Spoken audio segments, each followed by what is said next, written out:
Our first speaker is a former NFL player, businessman, teacher, author, and lifelong Minnesotan.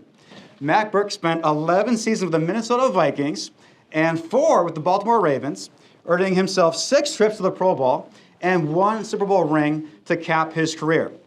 Off the field, he graduated from Harvard University with a degree in economics. Since retiring from the NFL, he has founded a school and established the Hike Foundation, which seeks to provide at-risk Twin Cities children with the educational opportunities needed to excel in the classroom and in life. Burke received the Walter Payton Man of the Year Award in 2011 for his commitment to improving literacy amongst at-risk youth. And the father of 8 now enters a new arena as the running mate of Dr. Scott Jensen for the position of Lieutenant Governor of Minnesota. Let's give a nice, warm Mask of Minnesota welcome to Matt Burke. It's me. Thank you. Thank you very much. Appreciate that. And that was a lot of misinformation that you just threw out there. Wow. No, very cool, very cool. Hey, I just want to make sure everybody's Vikings fan here, right? Woo! There are 0 Packers fans, right? Oh, you're a Packers fan? All right, I'll speak slowly. I don't want to confuse you. So why am I here? I think there's 2 reasons why I'm here today, right here, right now. Number 1, I love Minnesota. Yeah, I grew up in St. Paul in the 80s and 90s, and it was just perfect. I grew up in a neighborhood, tons of kids. You know, it was safe. We never locked our doors at night. We were always outside playing in the street, in the alley. You know, we'd find a book of matches. We'd try to burn something down. Everybody kind of watched out for everybody. I mean, it was awesome. It was perfect. And then we have my grandparents lived on a farm. It's been in our family for 150 years. It's just past Scandia. I'm pointing this way. I have no idea what this way is, okay? But it's just past Scandia. Every Sunday we'd go up to the farm, hang out there. I'd spend summers on the farm. It was just idyllic. You know, it was perfect. And if you grew up how I grew up, you'd love Minnesota too. And I'm sure you guys do. But I love this state. You know, that's number 1. And number 2, I'm here. It was said in the video at the beginning. I really do think we're at a point in time where it is good versus evil. Yeah. I really do. I think it's clear. Thank you.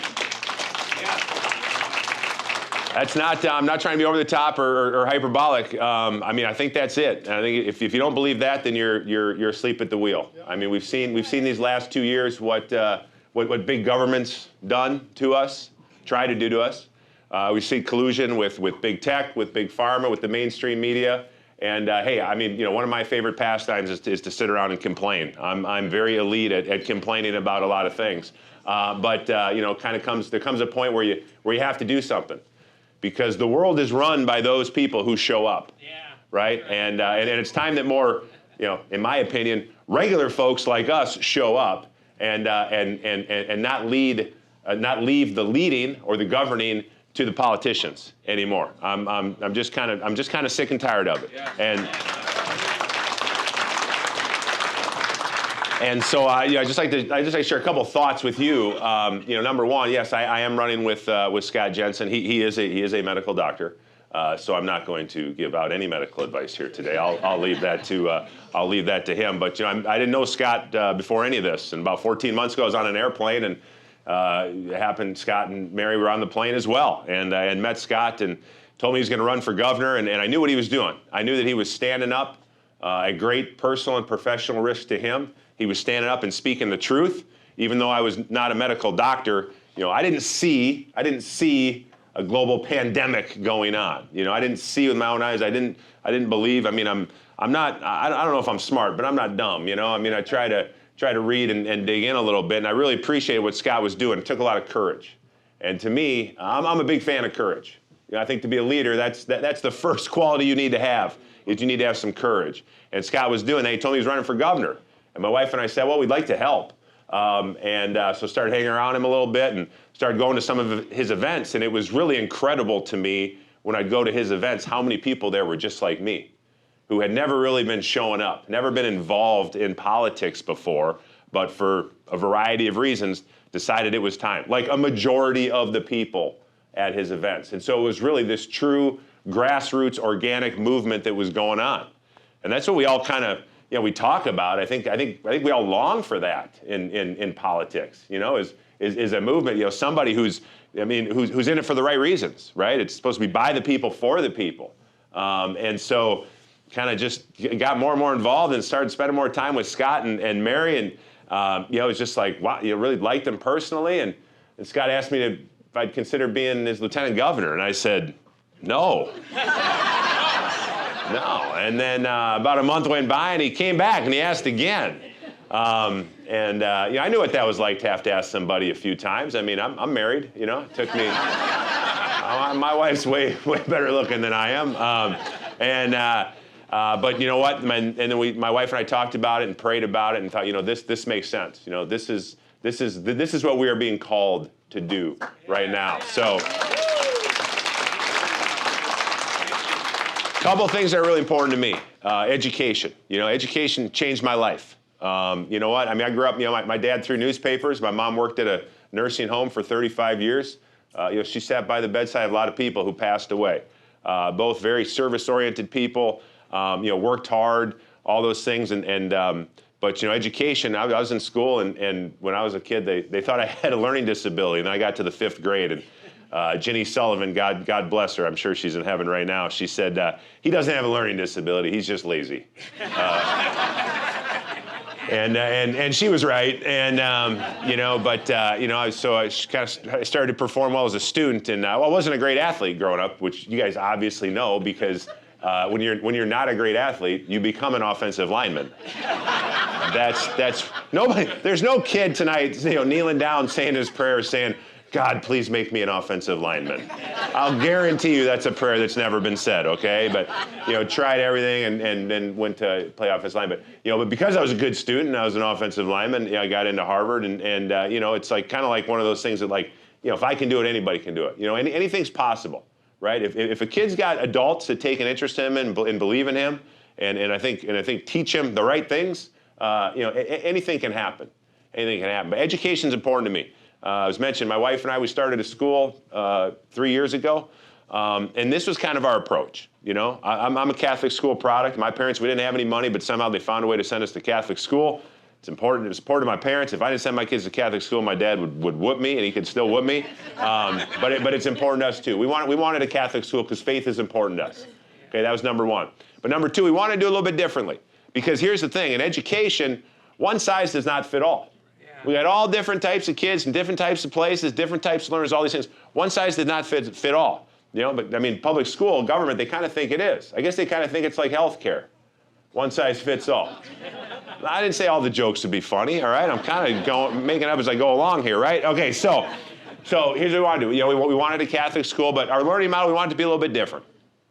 Monday, Tuesday, Thursday, Friday, we do math and science and reading and all those things. But Wednesday, we don't do any of that. We call it Real World Wednesdays. Okay, and we do that because we do things like we do character, we do leadership, we have hands-on learning. Our principal's a licensed contractor. We got kids swinging hammers, and we don't let them use the power saws. Insurance is too high on that, right? We bring in outside speakers. One day we had a guy come and show them how to change a tire and change oil in their car. Not that they'll ever have to do that, but kids these days, they're such digital creatures, right? Like, it's good to do things with their hands, even if they end up like me and they don't know how to turn a screw. I'm just kidding, I can turn a screw, but right? It's good, and you know what? There's a lot of kids. We have a kid, he says he wants to be an electrician. I said, that's awesome, that's great. Why would we sit him in a desk 5 days a week for 4 years and make high school a miserable experience for him, right? Like, let's give him something he can sink his teeth into. And you know what, those kids that are straight A students and they're gonna go on and pay way too much for an education at Harvard like I did, that was a joke too. Let's have them get dirty and do some things. Like let's broaden their horizons, right? But it's important. And here's why. I mean, one, like I said, kids are digital creatures. The other thing kids really struggle with these days are relationships. They really do. And so, I mean, we're not just flying by the seat of our pants. There is research done on this. And so we use this framework. It's called the 24 character strengths of positive psychology, which positive psychology, it sounds kind of soft and lame, but it's not. It was, research done throughout every civilization throughout the history of time. And it unanimously agreed that there's 24 things that, like, every single society would agree. These are character strengths. And so they identify the 24. And guess what? Every single one of us has every single one of those character strengths, just in different amounts. And so what we do is, we take kids through assessments, and we learn about it, and so they know, what their stronger character strengths are, and then what ones that they're not so strong in. And so then they can see the good in themselves. And then they take that and they apply that to other people, right? These teens, on the social media, they're really good at comparing themselves and ripping each other down. But now we teach them, you can see the good in yourself. Now you can see the good in other people too. And build your relationships on that. Not on whether, you listen necessarily to the same music or you're the same, you're jocks or whatever, right? Like build relationships on something that's solid, which is character. And so we take a little bit of different approach to it. And the point is this. It's not one size fits all, it's one size fits one. And in education, it was funny, Scott and I did an interview a couple weeks ago, and the host said it, we were talking about education. He said, I've been doing this show for 26 years, and everyone comes on, and for 26 years, they've been saying they're gonna fix education. Well, you know what? If you keep doing the same things over and over again, you're gonna get the same results. I was on I was bored, I got insomnia. I was on the Walls Flanagan website the other day, and for accomplishments, under accomplishments, it said historic investments in education. I don't know if that's an accomplishment. If you have a pile of money that's not yours, you didn't make it, it was paid for by the taxpayers, and you write a check to make historic investments in, I don't know if you're accomplishing anything. How about a little ROI? How about a little bit of return on investment, right? Education is very important to me, and here's the core belief is, the home is the primary educator of the child, not the school, okay? So parents need to be enabled to make the best decisions for their child, and that means we need to have school choice. We need to have school choice. Parents, at Union High School, it costs us $7,500 a year to educate a student, okay? And I think the Minneapolis-St. Paul, it's $13,000 now, and that's not including facilities. That's just cost of educating a child. But every parent should be able to decide where their kid goes to school. It shouldn't be like, hey, we've got this crappy product called public education over here, and if you don't like it, too bad. Then you can go pay extra and go somewhere else. It kind of reminds me, I was flying with my family this week, and we went to the airport, and my wife made us get that Clear thing. Anybody got the Clear? Yeah. Right? Like, it's like, you just, you zip through. You don't have to wait in line. And I got so mad when she bought the Clear because I was like, they have a crappy product here, and they just make it so bad that you're going to pay, to opt out of the system. And I was pretty upset because I'm stubborn, right? But I got to say, when we were only traveling with 5 of our kids, the 5 boys. It was pretty nice to have that Clear. All right, I was willing to pay for that. But especially. We need to have school choice with what's going on in these schools with this, I don't know what you want to call it. You want to call it wokeism or leftist ideology or whatever. Because here's the thing. I'll just tell you how we do it at Union High School. We pass every decision through one filter to begin. What's best for the kid? What is best for the kids, okay? And I don't think teaching kids that the CRT, where basically the most important thing about somebody is the color of their skin, I don't think that's what's best for these kids. As kids are, they're young, they're vulnerable, they're malleable, and you're shaping their worldview, and you're going to say that race is the most important thing when it comes to somebody. Now, if some people want that, good, send your kid there. But I don't think most people do. The stuff, let's put it in the category of sex education. The stuff that, first of all, why is any school talking about sex education? And you would not believe. We're not going to get into it. At the age that and what they're talking to kids about. I don't know. I mean, maybe I missed a meeting, but from the beginning of time until like 15 minutes ago, there was never any debate on how many genders there were, right? And then, right? And there was never any confusion on pronouns. And then all of a sudden, now, not based on any science or scientific breakthrough or history or natural law or anything, all of a sudden now it's like a whole new world. Like everything is anything and anything can be everything. I don't know. I don't think that's best. I'm all about teaching kids truth and not opinion. And somewhere along this way, this leftist ideology has penetrated school systems. Not everyone. Everybody's different. But I've heard from parents. When I was on the plane the other day, 2 parents came up to me and they had young kids and they were telling me about it. and it was a pretty affluent school district in Minneapolis. Again, if you want that, great. But parents need to have the freedom to say, I don't want that. I'm going to take my kid somewhere else. Education is really important to me. The economy is really important to me. I believe in the American dream. Everybody should have the opportunity to go, work hard, provide for their families, right? I mean, that everybody deserves that opportunity. Now, I was an economics major at Harvard, all right? By the way, how do you know somebody went to Harvard? In the first 5 minutes you meet them, they'll tell you, okay? Listen, now you're probably thinking, how did this guy get into Harvard? You've heard me talk for a few minutes.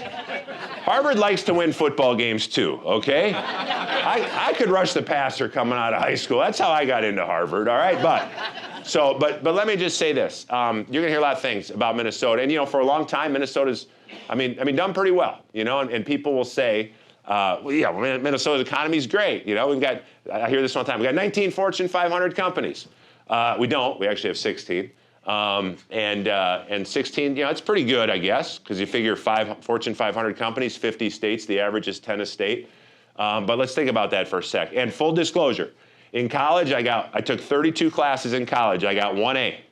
You know what that A was in? Statistics. All right? So I'm just slightly to the right on the bell curve when it comes to this stuff. 16, well, that's above average. Well, is it?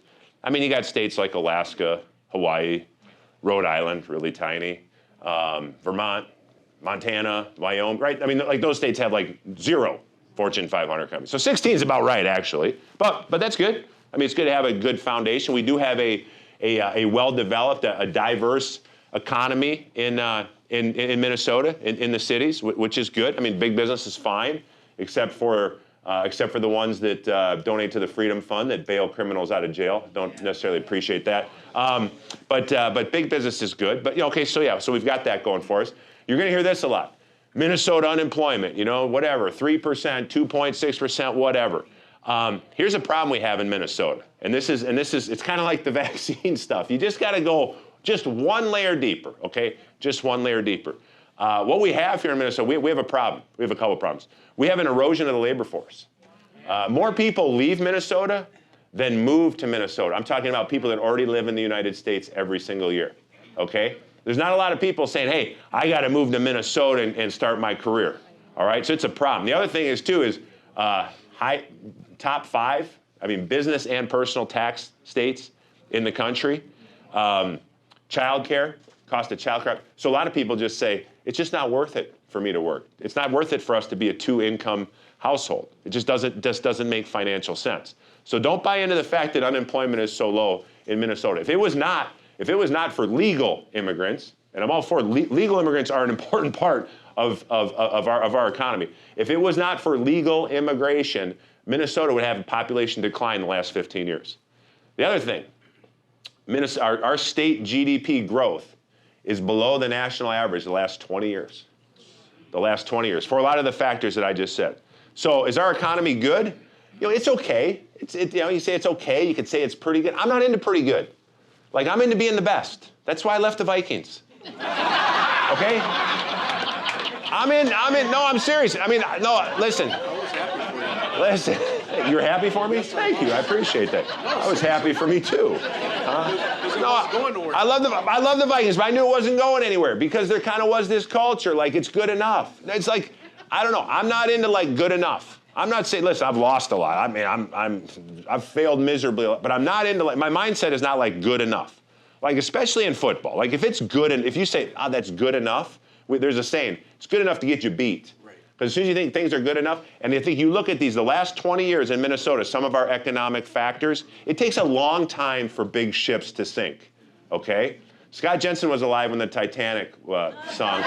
You could ask him about that, okay?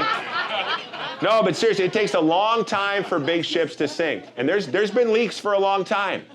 But the politicians, they don't want to talk about it, right? Because what are they about? They're about getting reelected. They're just going to tell you how good it is. They're not about fixing problems. You don't attack people, you attack problems. All right? One other thing I'd like to talk about. Like I told you, when I was a kid, we didn't lock our doors growing up. And I think everybody deserves to be safe, and everybody should feel safe, right? And I'm not going to go into some deep, like full public safety well-being strategy. You'll be hearing about that later. I mean, not today, but later. Here's the thing. I mean, we wonder why our streets aren't safe. I don't think you need to be, I think Packers fans could probably figure out why our streets aren't safe, right? Because we have made our elected leaders, Tim Walz, Peggy Flanagan, Ellison, they've made the cops the bad guys. I don't understand when, I mean, somehow, I'm old enough to remember when small business owners and cops were the good guys. Yeah, I mean, and so we've created a culture where criminals feel emboldened, feel empowered. I mean, I don't know if you saw this video about the street racers the other night in the cities. They go up and they talk to these cops. If I'd have talked to my dad like that, I would have no teeth left in my mouth ever. It is unbelievable, the disrespect. And that culture was created by our leaders, all right? There's three legs to the stool of public safety and well-being. It's prevention, it's enforcement, and it's rehabilitation. Prevention, I mean, that speaks to education. That speaks to, you got to clean up, we got to clean up North Minneapolis. You got to clean up the east side of St. Paul. Otherwise, there's going to be no businesses going in there, right? If the streets aren't safe, there's nothing good going to be happening there.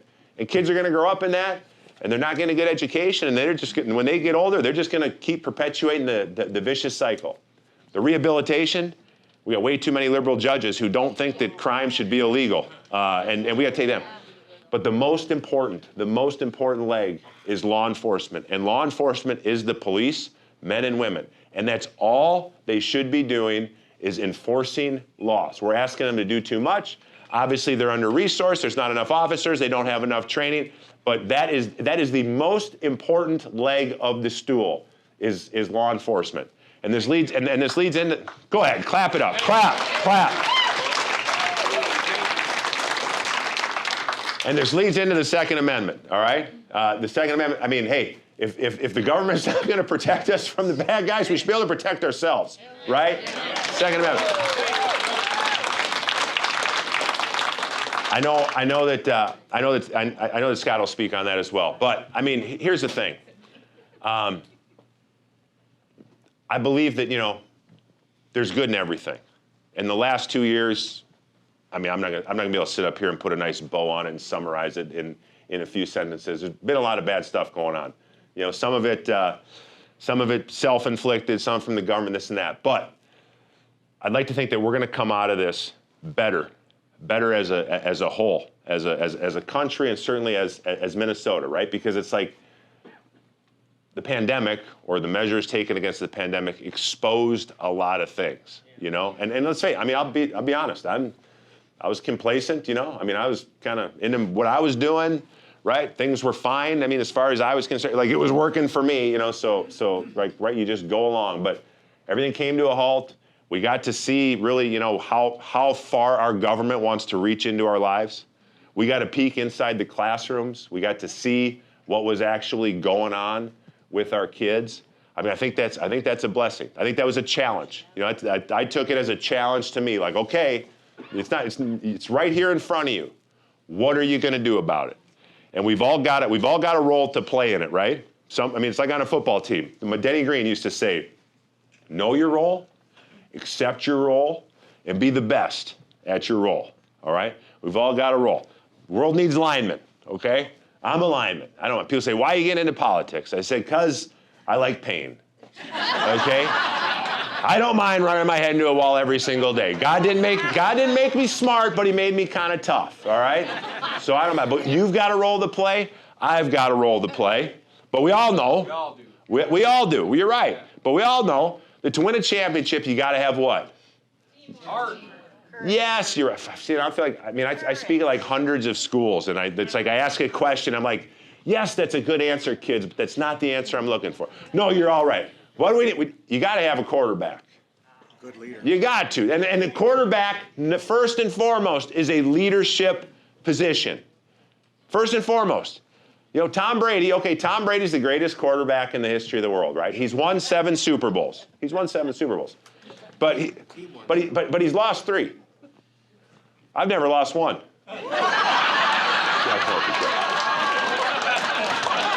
My man here is speaking truth. I'm like, it's a joke, man. Just come on, just let me go here. All right, let me finish. Tom Brady's not the greatest quarterback in the world because when he throws the ball, it like moves around like this. Now, I don't know, it's not deflated, it's not inflated all the way, so it does something. It is teamwork, but the quarterback needs to be a leader, okay? And right now, I don't know if there's a difference between bad leadership or absent leadership, but we got both in Minnesota right now. Right now, we've got both. But I believe we do have a star quarterback in the wings, in the making, and on November 8th, he's going to become the next governor of the state of Minnesota, Dr. Scott Jensen.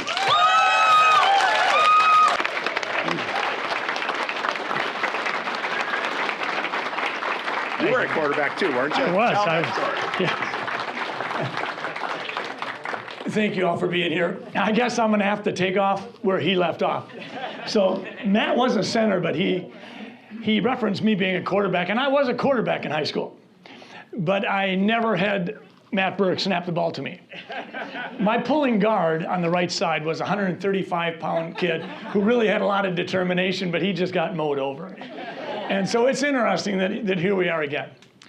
But I think we need to start at the beginning. You want to know a little bit about me. Now, Mary, would you please raise your hand in the back? That's my wife, Mary. She's in the patriotic colors.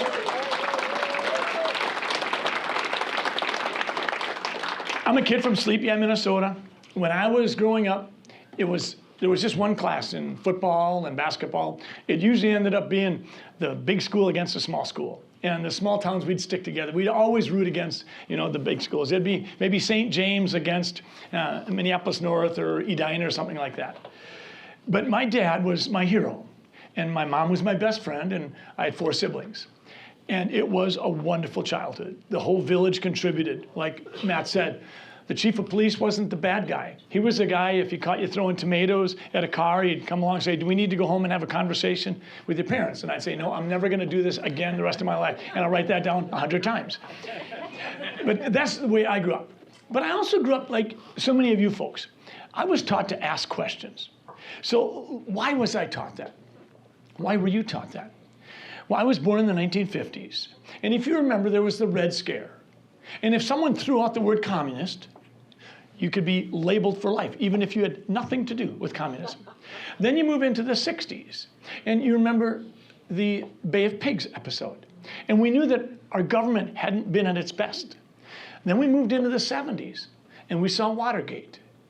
Then we moved into the 80s, and we saw Iran-Contra. And then we moved into the 90s, and we had a guy named Bill Clinton in the White House who wanted to argue what the word "it" means. Remember that? Then we had Y2K. And that didn't end up being the fiasco that was going to be. Then we had Obama in the 2010s, and he told you could keep your doctor, so don't worry about this Obamacare. Yeah.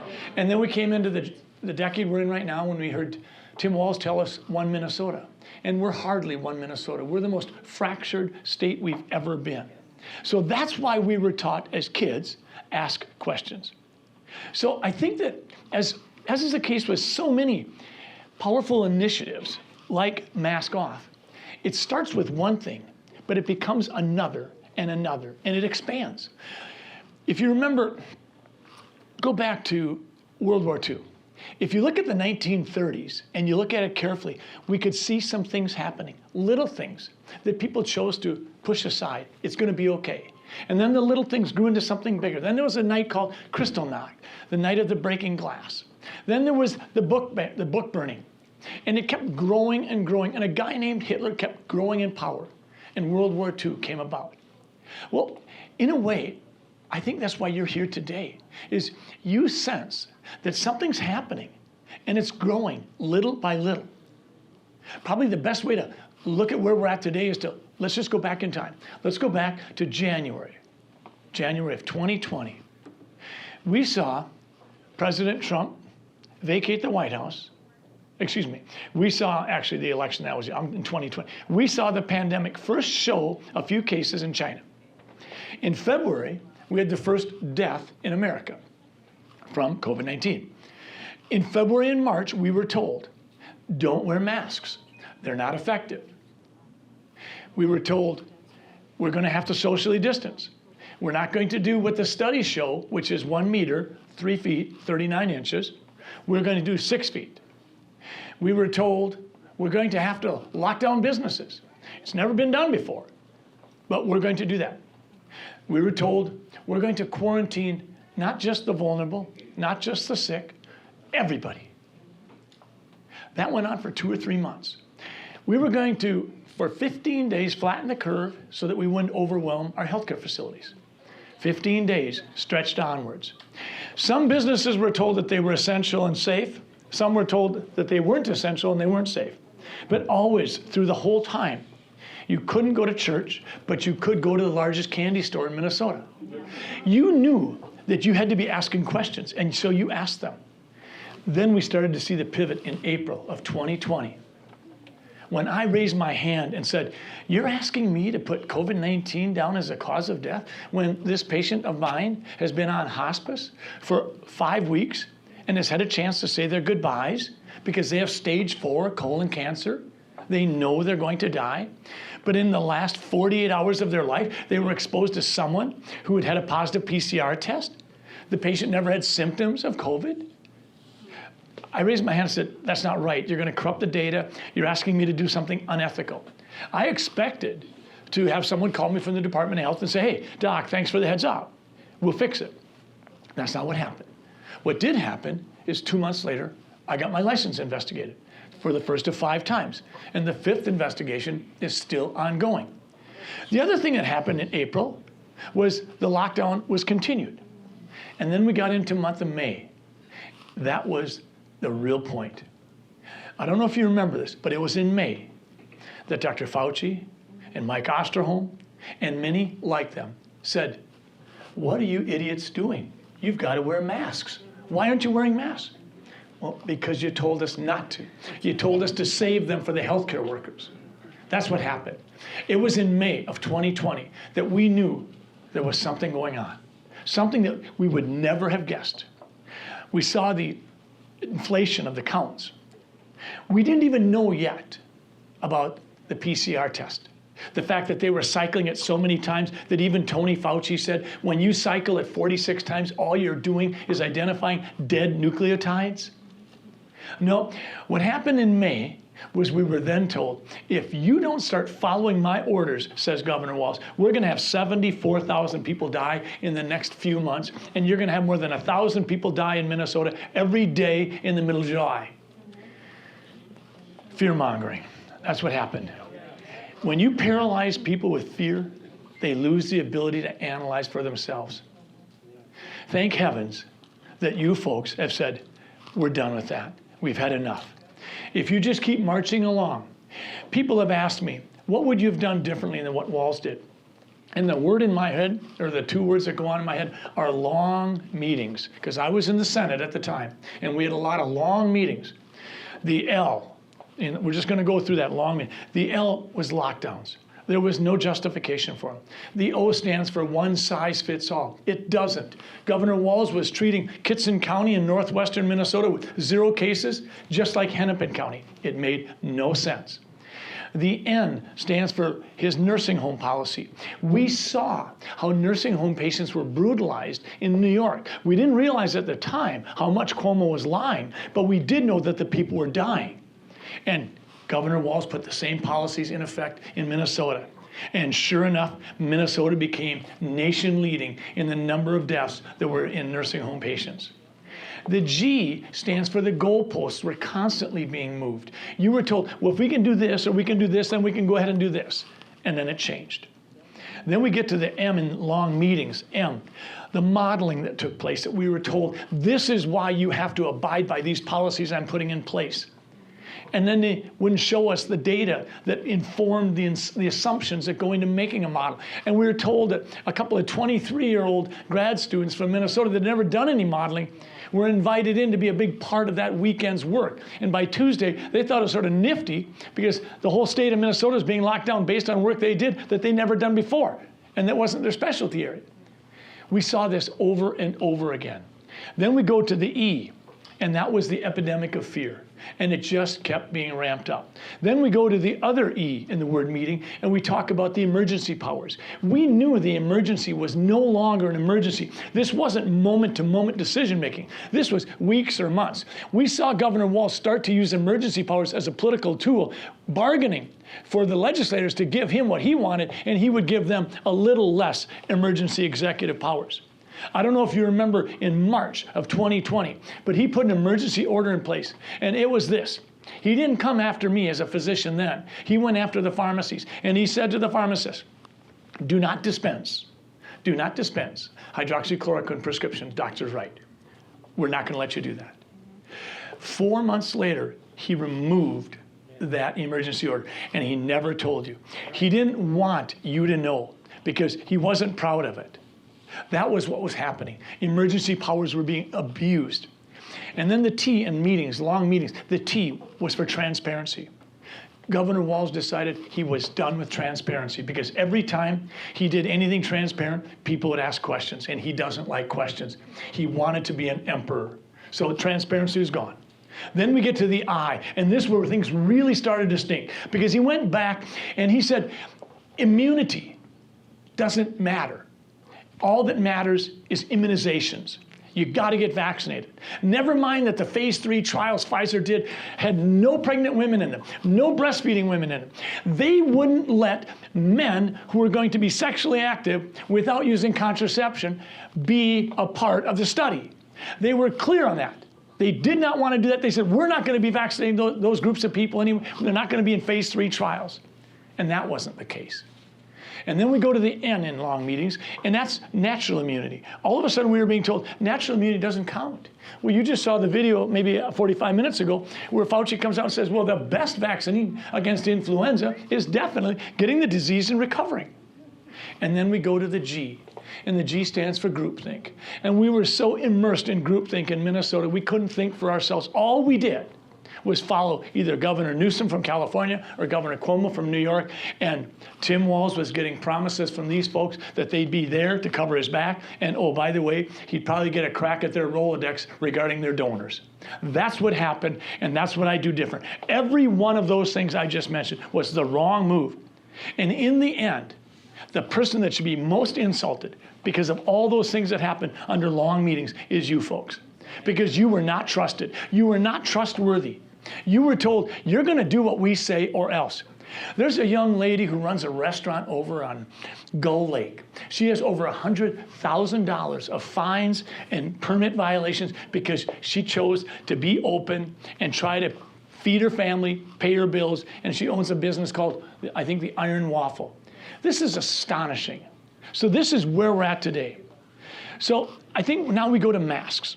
I got myself in tremendous hot water because I just, as a skeptical person, I said, well, let's look at the masks. So I went to OSHA people. I went to the textbooks. I looked up the specs on cotton masks, surgical masks, and N95 masks. So those are the 3 big types. And what I found was the one that most often uses was the surgical mask. And if you look at the pore size in there, what blows through, it was 20 microns. So if you stack up one layer on another layer on another layer and create a 3-ply mask, you can cut the pore size down to 5 microns. And that's what we wear when we're in surgery.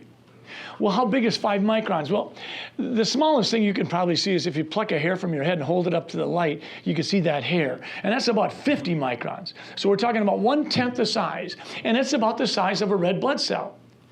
That's why we wear masks in surgery. It's not to prevent influenza to get into the patient's wound. It's that if the patient starts bleeding and kicking up blood to our face, we just as soon not have their blood cells get in our mouth or our nose. That's why we wear them. And if we happen to have a really wet sneeze, we're not interested in blowing goobers into the surgical field either. I'll give you that. But it was 5 microns, okay? That's the pore size. So then I did the next thing. And I'm a Norwegian, but I can still think for myself. So what is the size of a COVID-19 particle? It's 0.1 micron. Now, if it's a naked virus, if it's a COVID virus with no water molecules or lipid molecules around it, then it's 0.08. But most COVID virus has a little particulate matter surrounding it. So it's like in a little cocoon. That's 0.1 micron. So I said, okay, I've got a COVID particle, 0.1 micron. I've got a pore size, 5 microns. That's a difference of 50. What in real life is similar to that? And that's where it got a little hot in the kitchen. Because I went out, looked at my chain link fence, and I measured it. And it was 2 inches in diameter. Well, an inch is 25 millimeters. So 2 inches is 50 millimeters. Then I thought, well, I need to have a difference of 50. I've got 50 millimeters in this chain link fence. What's 1 millimeter? I went to my microbiology books. You got it. A gnat from the nose to the tail is 1 millimeter. So what it meant is a gnat to a chain link fence is what a COVID particle is to a surgical mask, which means that if you think that the surgical mask will prevent you from getting COVID-19, then you also think that a chain link fence will keep the gnats out of your yard. And good luck with that. That one I really got in trouble. There was a separate complaint for that one. But the reason I tell you that story about the mask is that gave, if you will, some movement to this movement, mask off. Because other people, David, many others started saying, hold it, something's not adding up. Thank heavens. Because your mission is no longer just about masks. Your mission now has to be about policies. It has to be about the bigger thing. Because you've seen the policies. You've seen literally the willingness of government to expand and intrude in our lives in ways we never thought it would. You've seen it with critical race theory. You've seen it with shutting down schools. You've seen it with masks. You've seen it with vaccine protocols. You've seen abuses like you've never seen before. So now you could literally take mask off Minnesota, and you could say common sense regarding government role. Because that's really what we're talking about, is we can never again let happen what did happen. It can't happen again. And yet we all know intuitively that if you take a rubber band and stretch it beyond what it's supposed to be stretched, it never quite goes back to normal. And that's what scares us now. If they did it once to us, will they do it again? And it was in that context, my wife and I said, we don't get to stand on the sidelines. I'd been in the Senate for one term. I saw how broken it was. I felt, frankly, a fair amount of disgust with the little amount that got done in the legislature. And I was plenty content. I'd been in school board for 10 years. I'd been chairman of the school board for 3 years. I'd done a lot of work on that. I've built businesses. I've built commercial businesses. I've started clinics. I've started restaurants. I've been on bank boards. I said, you know, I've had enough. I'm just going to be a family doc because I really love being a family doc. And I really am committed to health freedom where the patient gets to be in charge and I get to be their resource. I get to be sort of the trainer in the corner, and the patient's the one who goes out in the boxing ring and fights life and ends up coming over to my corner and they're bleeding from the eyebrow and I fix it. That's what I am. I'm a resource. I'm not in charge. You are. That's what I wanted to do. But COVID compelled Mary and I forward. I was pleased that people like Laura Ingraham and Tucker Carlson and Rush Limbaugh came to my defense and covered my back. But what really made the difference for Mary and I was the thousands of Minnesotans like you that came alongside and said, hey, Doc, we got your back. They'd say to Mary in the grocery store, hey, Mary, we're with you all the way. Thanks for standing up. Thanks for standing up to the emperor. That's why we got involved in politics. You know, frankly, people have asked me, are you sure you want to be governor? And I look them straight in the eye and I say, I never said I wanted to be governor. If you want to know about my bucket list, I'd rather jump out of an airplane and see if the parachute opens. But sometimes I think we are compelled and we have to take our hands off the wheel. And there's got to be a divine, great creator that does some of the driving in our lives. And I think that's why all of us are here today, because we all know that the words of Esther speak to us for such a time as this. This is not the time to be passive. This is not the time to be on the sidelines. This is a time where we have to stand up and recognize that there is a fight between good and evil. There is a fight between freedom and tyranny. And we're saying we're not going to let you win. So here we are. Matt Burke and I are running together to be the governor and lieutenant governor of Minnesota. And we have said, We have said, we are not going to give you political leadership. And you know what that looks like. It looks like gridlock. It looks like omnibus bills. It looks like late night deals. Do you remember when the first lockdown was in place and you couldn't get a haircut? Yeah. But the second one you could. Huh. I wonder where that science was. I imagine what they found was that just this virus, it comes out like mosquitoes at night. That's why they had to have the 11 o'clock curfew. You were safe until that. And I think what they found out is that the COVID virus doesn't like hair. They didn't say anything in the second lockdown about bald people because they didn't know. That's pretty much what happened. So here we are. We've said we're running. We're going to show true leadership. We're not going to give you political leadership. We're going to speak truth to power. President Trump did that, got himself in some real hot water. You'll notice that I didn't say anything about our Twitter account. But in terms of being truthful, we are going to tell you the truth. And sometimes the truth won't be very good. We are also going to recognize the words of Teddy Roosevelt. Roosevelt said this: when you're in the midst of making hard decisions, remember the best thing you can do is the right thing. The next best thing you can do is the wrong thing. But the worst thing you can do is nothing. And we've had so much nothing. Edmund Burke said, the only thing necessary for evil to prevail is for good people to do nothing. Thank heavens you good people are not willing to do nothing. You're here, you're fired up, you're engaged, and the reason is because you know that just as the colonists 250 years ago were in for the fight of their lives for freedom, you are too. You're fighting for your very freedom and the freedom of your grandchildren and your children and your neighbors and everyone else. And that's what you're going to get from our leadership. We are not going to flinch. I will not back down. I will get my license back. And when I do, I will be 5-0. And you remember, the Vikings were 0-4. We will speak for all people, because in Minnesota, we need to speak for the unborn, because people have not been speaking loudly enough for the unborn, and they can't speak for themselves. But we have to speak. We have to speak for those people who don't get to jump out of bed in the morning. Those people who are developmentally challenged or spend their life in a wheelchair. We have not done a good job. Personal care attendants are critical to those folks. And when they're getting $11 an hour for a personal care attendant with no benefits, that's not sustainable. We can do so much better, and we will. And we will also speak for those at the end of their lives. Because what we have done to the seniors, the frail, vulnerable in this COVID-19, will be a lasting legacy for decades to come. We made them die alone, without dignity, without a caregiver, without their loved ones, and oftentimes they died because their medications were screwed up. That should never happen again. And we will trailblaze the issues. And I'll tell you what the issues are. Public safety. Well, let's not kid ourselves. If you think that we're going to get rid of the problems in regards to public safety by simply putting more cops on the street, you're wrong. Now, we should put more cops on the street, and frankly, Minneapolis should triple it. And that would be about the right number according to their studies. But that's not going to be enough. Whether you like it or not, you're going to have to step up to the plate. And what that means is we have to elevate our Second Amendment rights. And we have to pass constitutional carry and stand your ground so you can do whatever is necessary. We have to. This is not some political statement. With the carjackings, it really brings to light that we need to do Castle Doctrine in our statutes. What is Castle Doctrine? What it does is it allows you to take care of business without demonstrating that you tried to retreat, run, or anything like that. If you're in your car, your home, your business, take my granddaughter, my grandson. If my granddaughter and grandson are in the back seat and my wife or my daughter sees someone coming at their car with a hammer to knock out the windshield, I don't want my wife or my daughter to try to escape from the car. I want them to lean over in the console, pick up a gun, and shoot the bastard. That's what's got to happen.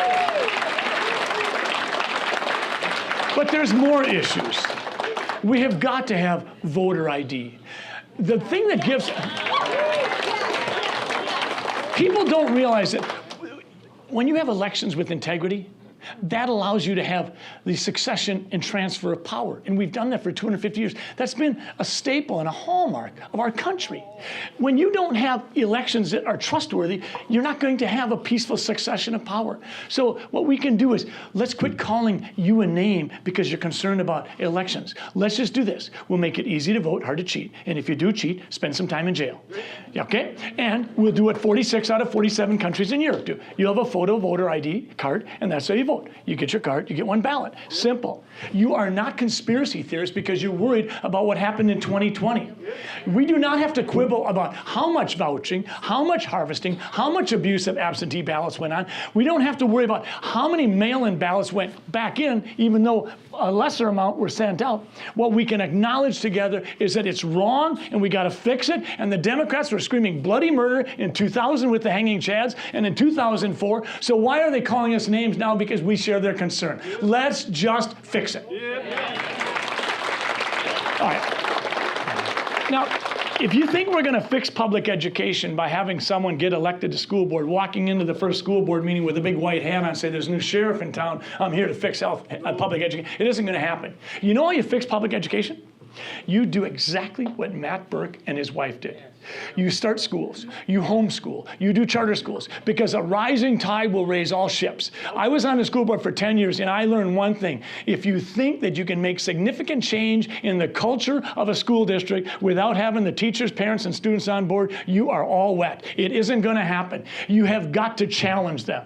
And teachers need to be challenged, and they're ready for it, because teachers are not a part of teachers' ed in so many situations. They're not a part of the union. They simply do that because that's partly how they get their contracts negotiated, how they get their legal support if they need it, how they get a disability or life insurance policy. Teachers don't want you judging them based on what you think of the unions. They want you judging them on their commitment to making kids smarter, dreaming, and all. I don't want you judging me as a family doc based on what you think of the American Medical Association. I want you judging me on the basis of how much do I believe in your health freedom? How much do I believe in your right to choose in regards to vaccines? So that's what we have to do. And the best way to do it is school choice. Start schools, start charter schools, do more homeschooling. Let's get funding to homeschooling families so that they could do the homeschooling in the mornings and maybe create some sort of a science academy on Monday, Wednesday, Friday afternoon and get 30, 40 kids to come and do experiments that fascinate them and make them dream. That's how we're going to fix education. We need to get more kids in cabinet making shops in the afternoon, in the hospital drawing blood, in the trades, because frankly, a lot of kids want to learn using their hands. And when we do that, we'll find that we have a workforce that's more motivated. When I'm a family doc, but quite frankly, if you look at the 64 of the kids that graduated with me from Sleepy Eye, if you want to measure monetary gains in terms of who did the best, I didn't, not as a doctor. A lot of my classmates really did well because they went into the trades, they started businesses, they expanded their businesses, they hired dozens and dozens of employees, and they're just damn good bosses. And that's what we need to do. We need to fix schools by making sure there's some competition. And when we do that, we will fix schools. But this idea of just throwing more and more money at isn't working. And the last thing,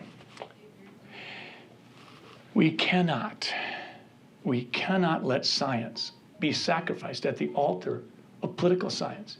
You are just headed up to your gills with politicians.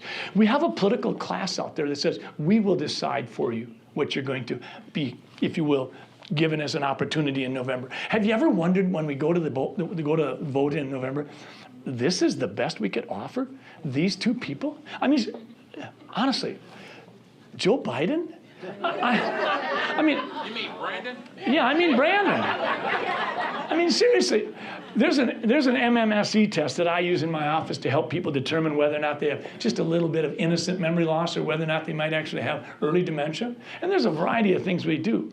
And honestly, I've watched Joe Biden on TV enough. I don't think he'd do very well on that test. I think it's beyond just a little innocent memory loss. I mean, when he looks at the woman next to him and doesn't recognize that it's his wife, I mean, that's a problem. I mean, I know I'd be in trouble. I did that. But those are the things we have to do. And so what we're going to do as we go forward is we're going to take organizations like Mask Off, and we're going to continue to galvanize into action. We need you. We need to remember that conservatives, the word conservative, by the way, comes from Latin called conservare, which is to safeguard. Matt Burke mentioned it earlier. We want to safeguard the things that have made America great. We want children to be able to grow up in an age of innocence. A kindergartner does not need to be told by a teacher that most boys have a penis and most girls have a vulva. First off, all boys have a penis and all girls have a vulva, but that doesn't get taught usually until about 10th or 11th grade, and usually the kids have figured that out by then, okay? So these are things that we have to do. And so the conservative movement is alive and well. You've been energized, you've been activated, and the fact that you're here, you're responding to the words of Esther 4:14. So I think Matt Burke and I would tell you that if you really want to do something to make a difference, we dare you. We dare you to do something different, to tell the political elites, to tell the political class that this isn't about them. This is about we, the people of the United States, in order to form a more perfect union, establish justice, ensure domestic tranquility, which we certainly haven't had in Minnesota, to provide for the common defense, to promote the general welfare, and here it comes, and secure the blessings of liberty to ourselves and our posterity. Our posterity is the next generation and the generation to follow. That's what we're about. We dare you to be about that. Dare to make a difference. And we dare you to get in the arena. Get bruised and bloodied right alongside of us. I mean, this isn't what Matt Burke had thought he was going to be signing up for 2 years ago, nor his wife. But he's in the arena. He's called names, and he'll be called names for another year. And we need you to spread the message. We need you to be in the arena, just like Teddy Roosevelt said. We need you to do the next step, and you need to rebel just as we are. Do you remember Forrest Gump? Stupid is as stupid does. We have been allowing stupid to reign supreme too long. We need to call stupid out when we see stupid. We have to. We can say it nicely.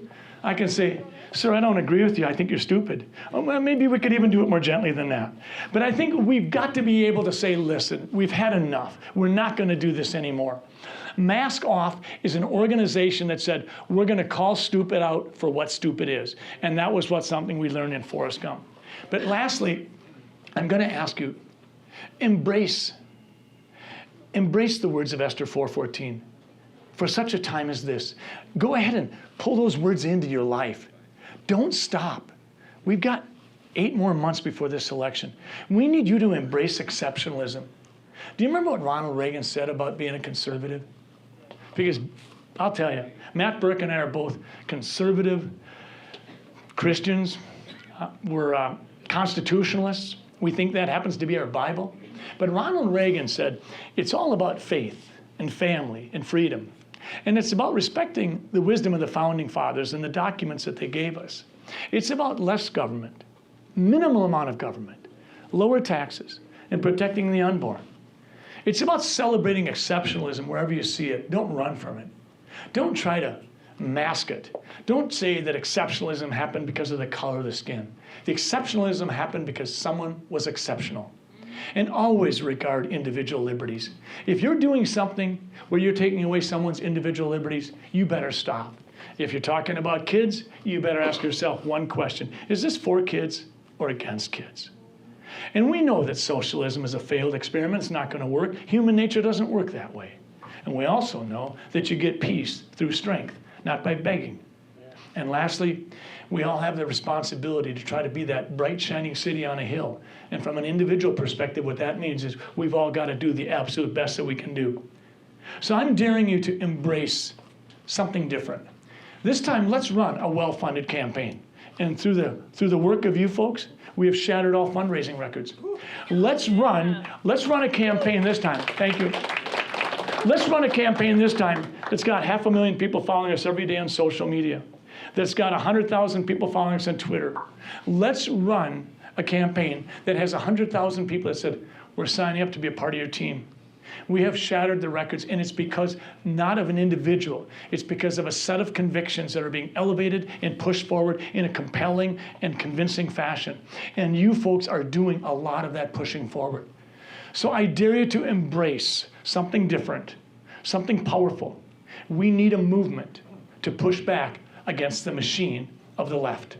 And the reason you're here today is because you want to be a part of that movement, and we welcome you. So thank you very much. I'd be glad to stand for some questions and answers.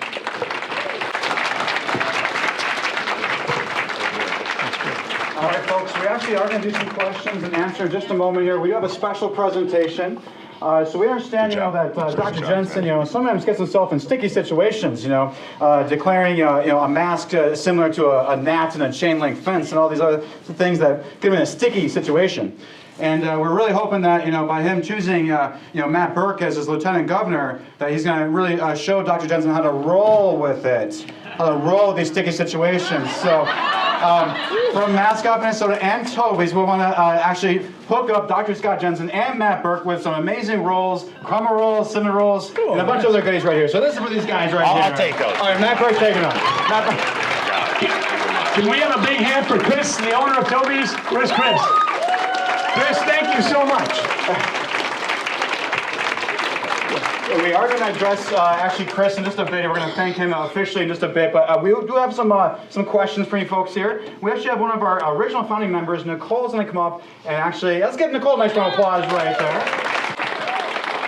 Nicole was recently interviewed by WCCO Radio, and they tried a few gotchas on her, and they did not work on her. If you want to hear, go to our Rumble channel. It's one of our most viewed videos. All right, so Nicole, if you want to grab the microphone, and actually this microphone right here. Okay. And Nicole's going to ask the questions that you folks submitted. So here's Nicole. Hi. Welcome, everybody. There we go. Welcome, everybody. I welcomed you out at the table. You guys submitted a bunch of awesome questions. Thank you very much. We tried to group them into topics. Some of them were already answered, Dr. Scott Jensen, by what you said, and Matt, by what you said. So these are kind of the leftover questions, and we can't put all of them in. So the first two are going to be from Matt, because I know you have to leave. One of our members is asking, how are you going to pull in the youth vote in Minnesota? It's a great question. Sorry. I can't stand in front of the speaker. It's weird to hear yourself talk. Sorry. Stand closer to you. There, that's better. Here's what I think. You know, Scott touched on it, and one of the things. So I live with a lot of young people. I have 8 kids, so there's a lot of them around my house, and what's very interesting, and with this school too. These kids, for all their foibles, and we love to talk about this generation. Are they Gen Z or I don't know what they technically are. One thing they're really about is truth and justice. You know, it's kind of like that's really what they're about. And what I found really interesting is my wife and I are very involved in the pro-life movement. I don't know if you know this or not, but in 2012 we won the Super Bowl. I was invited to go to the White House, and when that invitation came in the mail.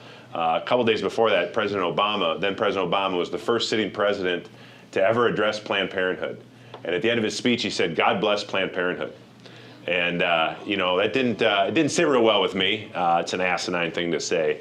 And so I did not go to the White House. I just checked off, no, I won't go, and just tried to do it quietly. But then I was the only guy that wasn't there, and the sports writers were calling me, and I just told them, you know, I was like, I don't have anything to run and hide from, and I told them, and I got kind of thrust into the 24-hour news cycle. It was like a mini Scott Jensen event for me. I didn't stay there for like 2 years, but and so I was doing like Fox News, and I was like, oh, that went pretty well. And then I did CNN, and I was like, well, that didn't go real well.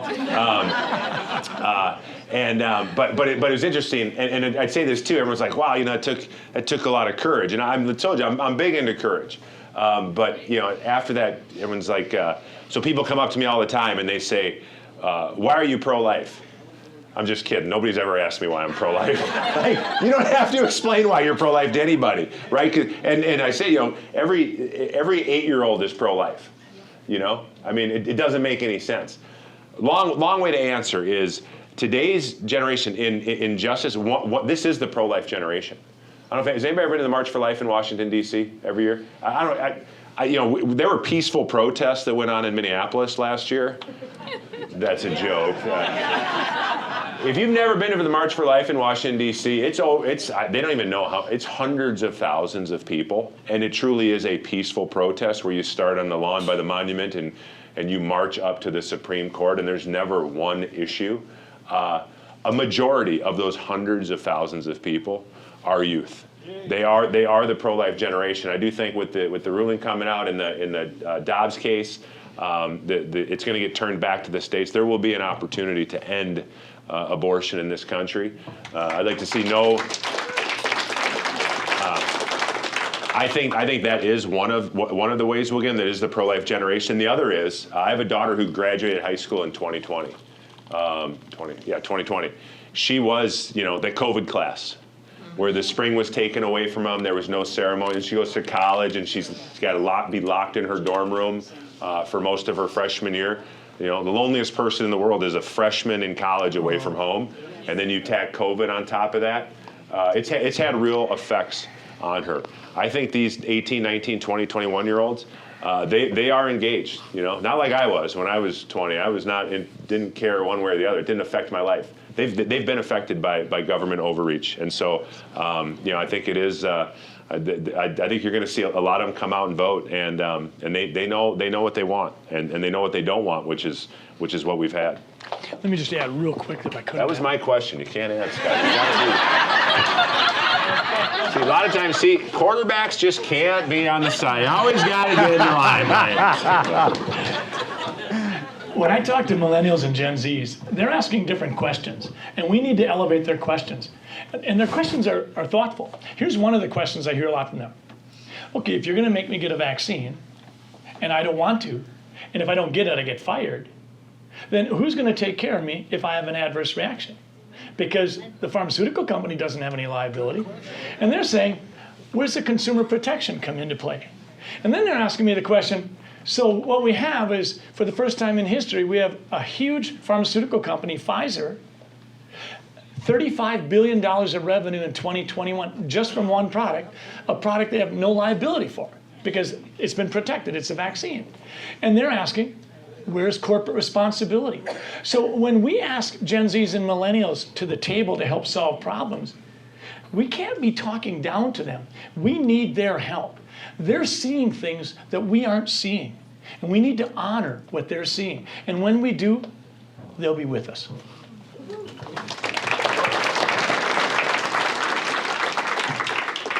All right, another question is, one of our members has a 13-year-old grandson, and they do these surveys in schools. I'm sure you've heard about them. Some are federal, some are state. And they have a lot of very, let's say, intimate questions on there about sexual orientation, habits, drug habits, vaping, guns in the home, questions about the home. So one of our members would like to know, how do you feel about that, and what would you do about these surveys? Well, I mean, I touched on it a little bit earlier, but there's certain things that are appropriate for schools to talk about and certain things that aren't. And last time I checked, it's not like our test scores are off the charts. I mean, not just in Minnesota, but nationally. In the 70s, the U.S. was #1 in math and science among the world. You know what we are right now? 38th. 38th out of 71 developed countries. Again, it goes to public education not working. So let's work on that. And why are we spending any time on this? And the other thing too is, a lot of this is kind of. It's cloaked in, they're not being transparent. That's why we found out a lot of this stuff during the distance learning. Like these things, they have great titles. What was the one called? Rights. I can't remember, the 3 R's or whatever. But it's really it's about indoctrinating children in this gender ideology. Number one, we can't have it. And number two, if teachers teach it, they got to go. I mean, we make police officers and men and women wear cameras. Why can't we have cameras in the classroom all the time?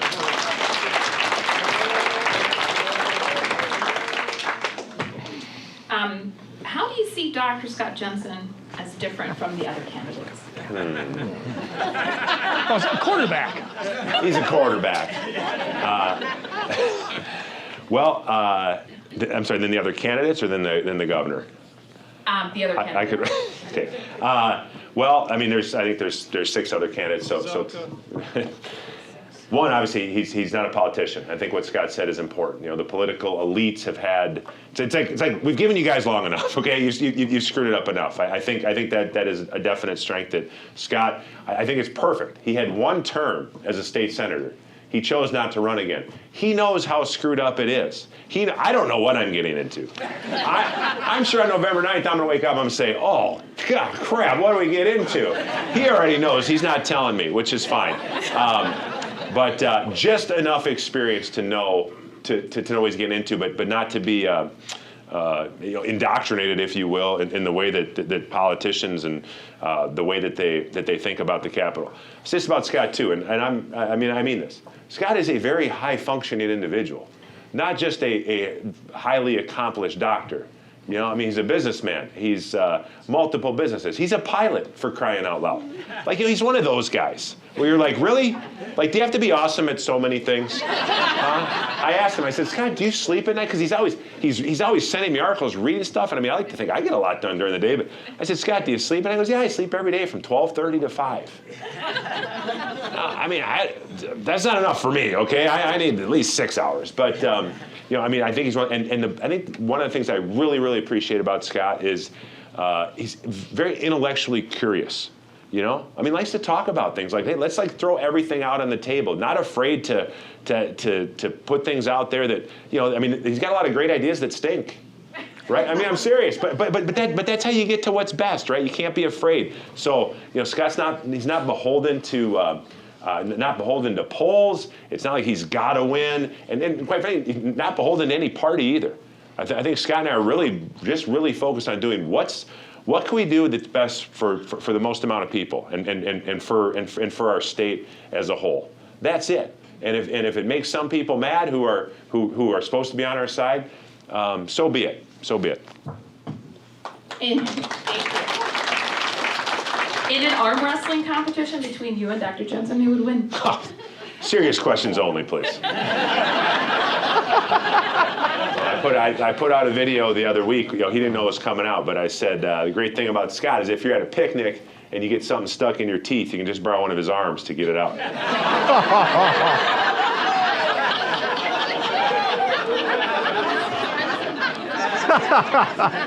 Notice how he ain't coming over here to grab the mic. He got nothing to say now.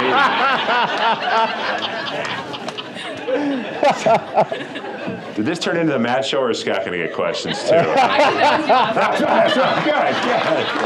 You're up, Scott. I wish I had the microphone last, because now I'm sure he's going to try to get back. Go ahead. Tell the story about when your wife told you that we were on the same plane, and she told you about me being. Oh, yeah. So the story about being on the plane, this was like February last year, and we were coming back from Florida, and my wife got up to go to the bathroom. She comes back, she says, Scott Jensen's on this plane. And I had heard Scott Jensen's name, but I'm not on the YouTube and the stuff like that. So, but she was like a big fan, because he was like to a lot of moms, Scott was like the voice of reason and calmness and common sense. So she was one of his millions of adoring fans, if you will. And she's like, you got to go talk to him, which meant that she wanted to meet him, right? So I was like, okay. I was like, well, which one is he? And she said he's the guy with the gray hair sitting in the back. And so I was like, all right. So I get up and I walk to the back. This was a flight coming back from Florida in February. I was the only guy on the plane without gray hair, I come back, I said, I wear masks on, yeah. So I said, well, we'll just wait till we get off the plane. And so I said, is that him? She said, that's him. And then I had to shake his hand and then bring him over to meet my wife. Yeah.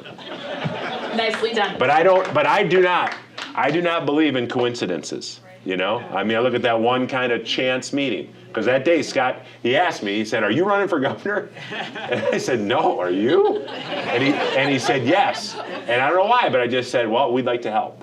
And because I did it, I did know what he was doing. As like I said, I admired his courage, real courage. And who knows? Like who knows? So I don't believe in coincidences in anything.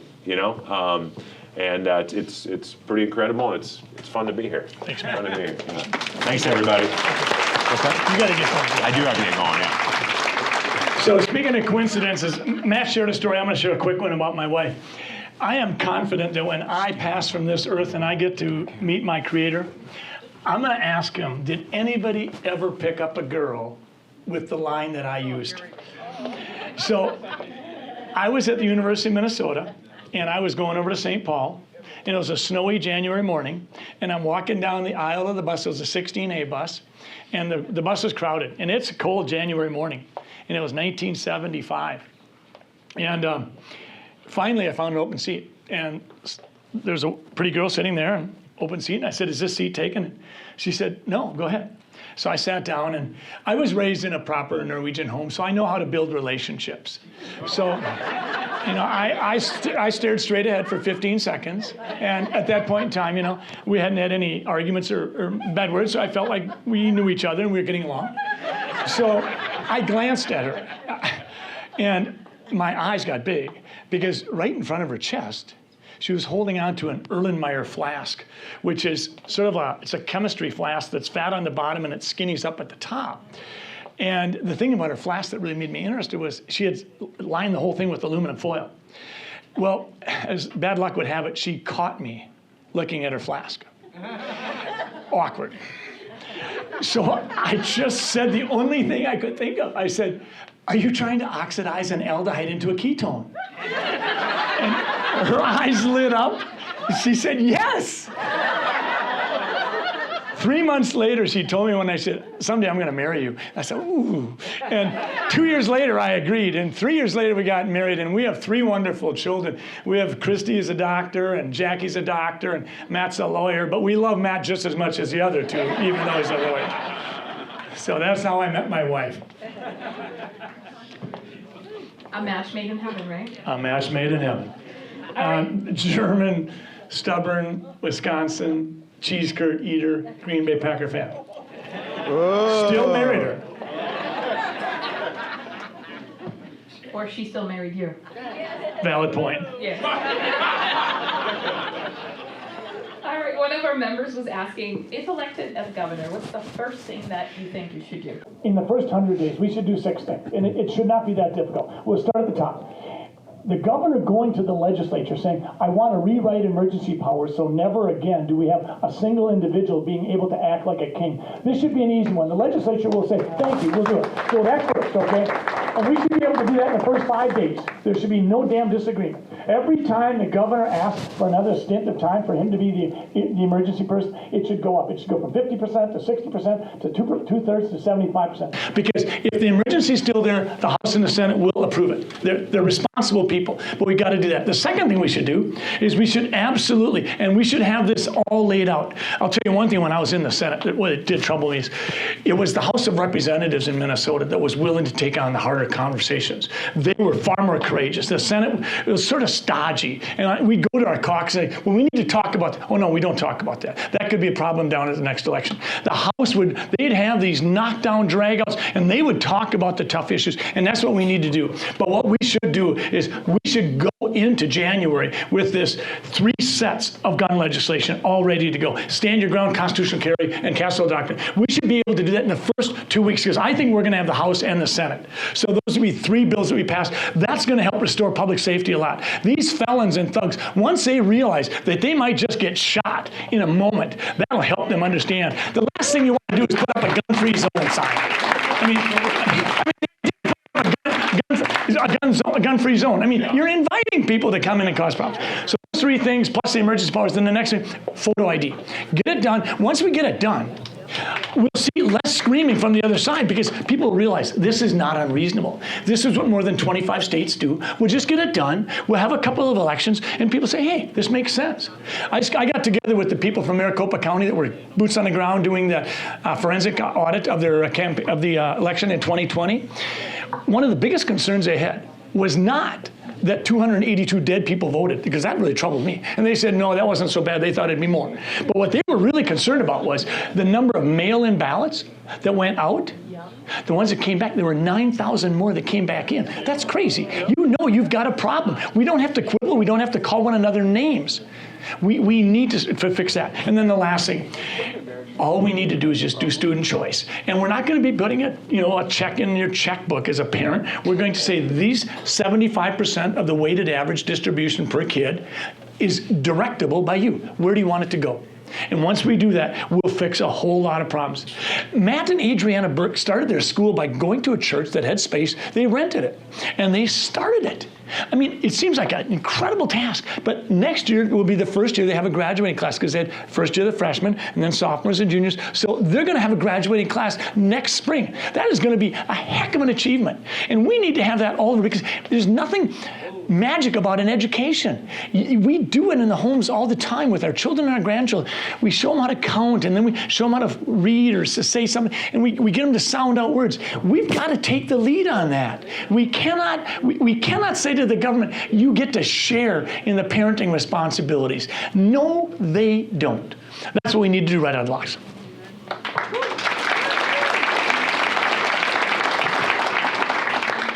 There are many different healthcare systems. We have socialized medicine in some countries. We have sort of a semi-socialized medicine in the United States with Obamacare. We've had private care. Do you have any insight in terms of what is a good way to deal with healthcare in Minnesota and nationwide? I think it has to be a combination of public-private sector partnerships. And what I mean by that, if you look right now at the VA hospital system, veterans get their health care benefits, and they should. But many veterans find it frustrating to go through this VA healthcare system because what it is it's like the English system. It is government-run single-payer insurance. That's what it is. The doctors that work for the VA are generally employees of the VA.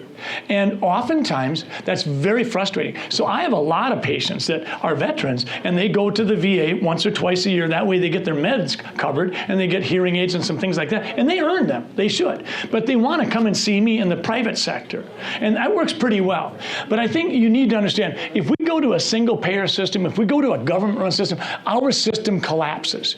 The only reason we can keep our doors open in our clinic, and I own 2 clinics, is because commercial pays so much better.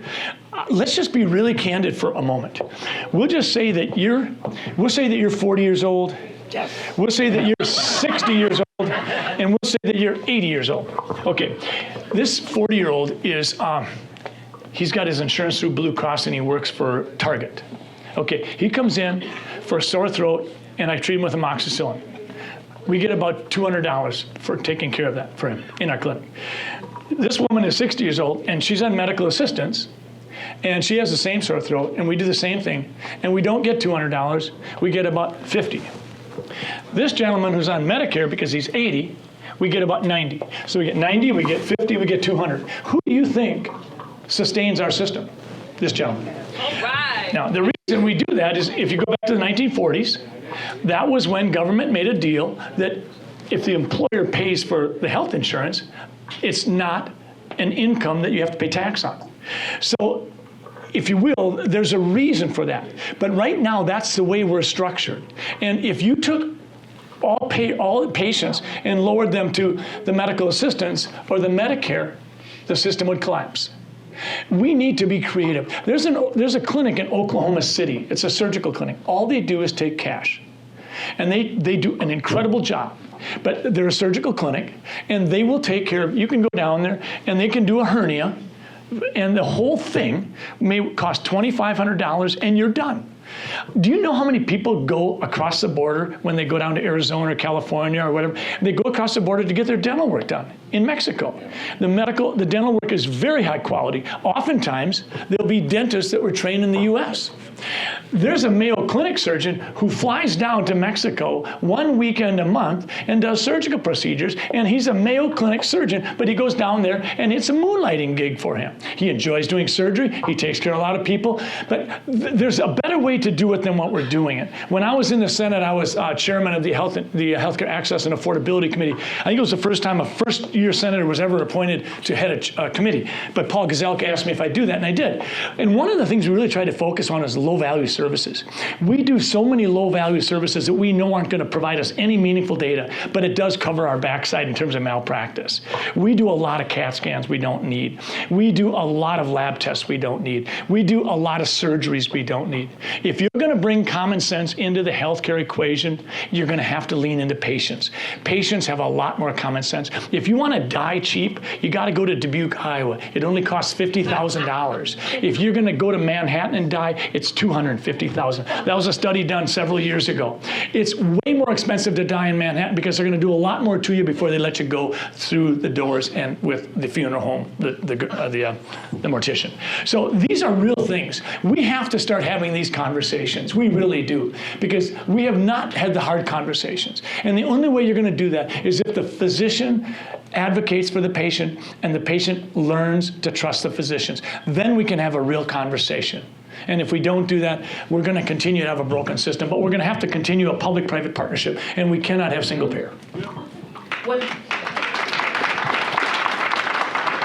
are your thoughts on removing people from the organ transplant list if they're not vaccinated? Well, see, this is a real slippery slope, because what we're doing is we're saying in one fell swoop, we're going to take away your health freedom. Benjamin Rush was a doctor who walked alongside of George Washington in the 1770s, and he said it then, we need to have a health freedom amendment. Fast forward 200 years, and Dwight Eisenhower saying goodbye to the nation after two terms as the president, and he said, there may come a day where our public policy is held captive to a technological and scientific elite. We're living it out today. Tony Fauci and Mark Zuckerberg have way too much impact on our lives, and that's a problem. We've not taken $1 from big pharma or big tech, and we're not going to. But the bottom line is, when you say to someone, you're not doing what I want you to do, we're taking you off of the transplant list, let's be honest, you're saying you're going to die for that decision.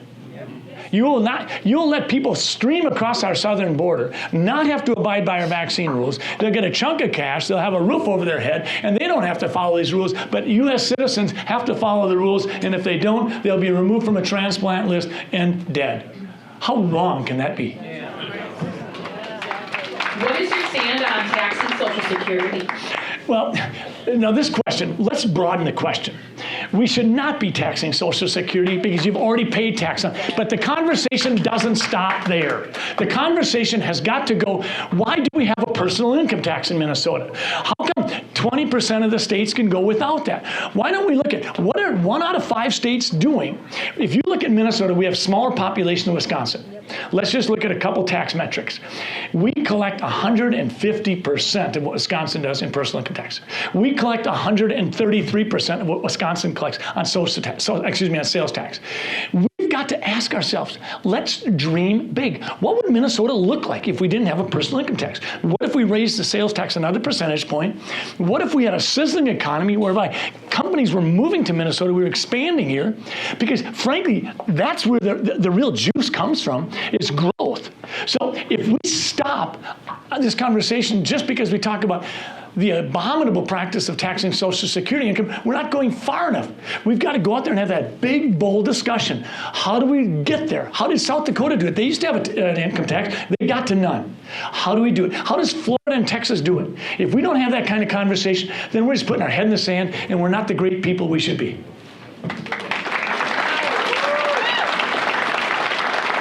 Okay, this is a two-part question. First part, how many small businesses were lost due to Governor Walz's lockdown? And then the other question is, how can we assure that small businesses are respected since they were really targeted with the lockdown? Well, I think if you want to respect small businesses, you basically got to say, Governor Walz, we're going to give you an early retirement package, you're done. I mean, that's going to be the easiest way. I mean, he's not going to respect small business. We've seen the behavior. I was talking to Chris, the gentleman who owns Tobies, beforehand. There's Chris, raise your hand, please. Yeah. Okay, so I mean, you know that it was tough on restaurants, and I'm part of a restaurant in Watertown, and my wife and I did a restaurant in downtown Minneapolis as well. But this is what happened to Chris and Tobies. So the second lockdown was November 18th. That was less than a week away from Thanksgiving. Well, just stop for a moment. What do you think Chris had done to prepare for Thanksgiving weekend? Ordered all kinds of food. Did Governor Walz give the restaurant owners any kind of advance notice? None. So he's sitting on a tremendous amount of inventory that he paid for. And a lot of this is going to go to waste. He went and donated that food to all kinds of people. And then when it came time to, okay, the government was going to back off a little bit, there was no advance notice whereby restaurateurs could start to ramp up, get back in contact with their food and beverage suppliers so they could be ready. This is just mean-spirited wrongness, and this is what's happening. So if you want to know where the engine of our economy is in this state, it is small businesses. It is. In terms of how many shut down, I know that there were 100 restaurants in Minneapolis proper that shut down, and I don't know how many total businesses shut down, but I've got to believe that it's in the thousands, but I would just be guessing. Those are all the questions that members have for you. Let me just challenge you with one final thing. Marion, I see you here. Is that Marion? No, okay. Okay. Mary and I have tough conversations at home. And she challenged me all the time. She'll say, well, what do you think of this? And what do you think of that? And that's what we need to be doing. You know, that's really where Americans are at our best, is when we're having the hard conversations. When I was in the Senate, I want to be really clear with you. I got myself in some hot water I could have avoided. And if I had any intention of running for governor or being in politics, you would never do what I did. You would never put your name on a marijuana bill. I did. And I want to tell you why. When the Democratic author came to me and said, what do you think about with marijuana? I said, well, I don't think we should legalize it because we don't know what it takes to operate a motor vehicle if you've been using it. You know, alcohol, we've had our own troubles with that. But I said, it really does trouble me that our marijuana policies are so broken. I said, first off, if you're on a medical marijuana program, you're a medical marijuana eligible patient, you have to pay 3 times the amount of for marijuana that you'd have to pay if you're in Colorado. And I've had a lot of patients that are on chemotherapy that have really done well with a little bit of, a half a gummy will take that chemotherapy treatment from being 8 hours of retching and vomiting, and they can tolerate it much easier. So our medical marijuana program, it's a good one, but it's too expensive. We should talk about that. Here's another one. In Minnesota, studies have been done, and if you're a 19-year-old kid and you make a dumb mistake and you get caught with a couple of joints in your pocket because you're experimenting, and that's what 19-year-old kids do, you know what happens? If you're black, you have an 80% chance of having the full force of the law come down on you. If you're white, you have a 20% chance. I think we should talk about that. I don't think that we have to be that way. I think we can fix that. If you're a 19-year-old kid and you get caught with something like that, and you're 24, 5 years later, that was a time of experimenting, I don't want that on your record when you're applying for a job at Cargill or Target. I think we can expunge records. So when I looked at that bill, I told the author, I said, it's really a crappy bill. It's poorly written, your definitions don't make sense, but I'll tell you what, there's 2 or 3 good pieces in here. One other piece that we've never discussed is, if you're an eligible medical marijuana patient and you're listed on, in Minnesota, you give up your Second Amendment rights. You can't buy a gun. Well, people don't know that. I've had patients tell me, Doc, I didn't know that getting my name as an eligible medical marijuana, that I would lose my Second Amendment rights. Well, how wrong is that? These are the kinds of conversations we have to have. When I put my name on that bill for this person, I said, I'll put my name on the bill as long as you don't try to move it forward. Let's just have an informational hearing where we can have experts come from around the country, but I will not support it, and I will not support legalizing recreational marijuana. They understood. We got a hearing. It was a good hearing. We learned a lot. All the legislators learned a lot. And I was asked in that committee, will you support this bill if it comes to the Senate floor? I said, absolutely not. It's a terrible bill. Those are the kinds of hard conversations you expect from your leaders. If we're not willing to do this, then you shouldn't be electing us. We should have these hard conversations. Do you really want a kindergartner being taught that most girls have vulvas and most boys have penises? I don't think so. If we can't have that conversation, then we're not leading. And if we're not leading because we're worried about the next election, then you shouldn't have elected us the first time. You should be asking us to lead from a base of courage. And when we're courageous, that's when we're serving you. That's what public service is about. We have shortchanged you. We have. And we've got to do so much better.